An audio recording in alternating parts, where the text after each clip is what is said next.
Hey everyone, welcome back to Garnock Reviews, where today we're checking out a 2022 Regal 36 XO. This was on display when I filmed it last year at the St. Petersburg Power and Sailboat show, and I personally love the modern twist they've put on a classic design. To begin with, she's powered by twin Yamaha 425 horse V8 outboards, and compared to most diesel stern drives, you'll find that these engines are quieter, smoother, and without the build-up of fumes you sometimes get with diesel inboards. I love how you've still got that extended bathing platform, and then when you walk your way into the aft cockpit, you see we've got plenty of seating, plenty of handholds. And the bench seat you see on the stern, that can fold flat into a sun pad. It can also be rear facing or forward facing.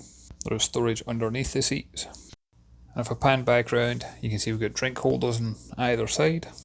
And we've got a little door that you can close leading down to the bathing platform, which is great if you're going to have young kids or pets on board. And that massive sliding glass patio, it just makes it feel like you can turn this into an all open or all closed boat. It feels like it's one section. To port we have the saloon, and it's got a little cockpit table here. And this cockpit table can actually be removed and it can be put in the aft cockpit. And you can also take it up to the bow and use it up there as well, and I'll show you in a few minutes. And to starboard is where you'll find the galley and the grilling station. And I like how that is right next to the aft cockpit. It makes serving up snacks and refreshments for your family and friends so much easier. Up overhead we've got a drop down TV, but we also have a retractable sunroof. And this just seems like a fantastic Florida boat. The Helm offers great visibility. You get a bolster effect to the Helm seat so you can stand up or sit down. This one's joystick controlled, as well as having the digital throttles. And although this one was sold at the boat show, as a guide point, when I filmed it she was up for sale for $638,486. And you can also see she's got the measurements here of 38 feet 7 inch in length. She's got a beam of 11 foot 6. And because she's outboard driven with the drives down, she's got a draft of 37 inches, but with the outboards lifted up, she's only got a draft of 26 inches. I like the fact she's got a bow thruster on board, and I love those digital displays. Those are twin multifunction displays that's hooked up to chart plotter, engine instrumentation, sonar, radar and more.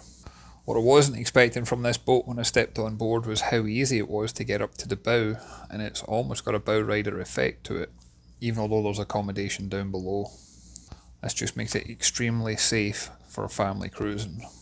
And when you do make it to the bow, you get a large sun pad, and as you can see this can be popped up in sections. So if you want to sit up, lay down, or a combination of both, you've got that, as well as drink holders, handholds, plenty of speakers and plenty of deck space for walking around.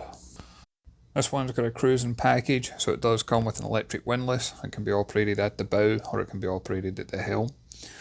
And as we make our way back into the boat, you can close off the window and door section, so that way the cockpit is fully enclosed and you don't need to worry about any wind and rain coming through when cruising in less than perfect conditions.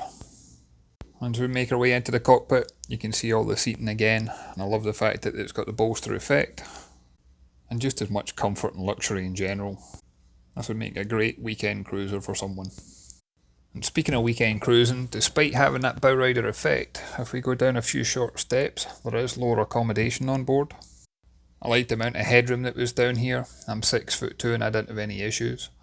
I also liked the amount of light that was here, either natural or artificial, but it's a very bright cabin to be in, so you don't have to worry about that claustrophobic feeling.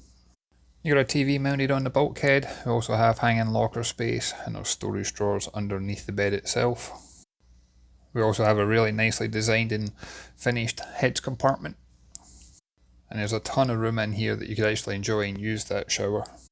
And you can see you can lift up that wooden panel and you got the toilet underneath. And as well as having that large island berth on the bow, we do actually have additional space underneath the cockpit.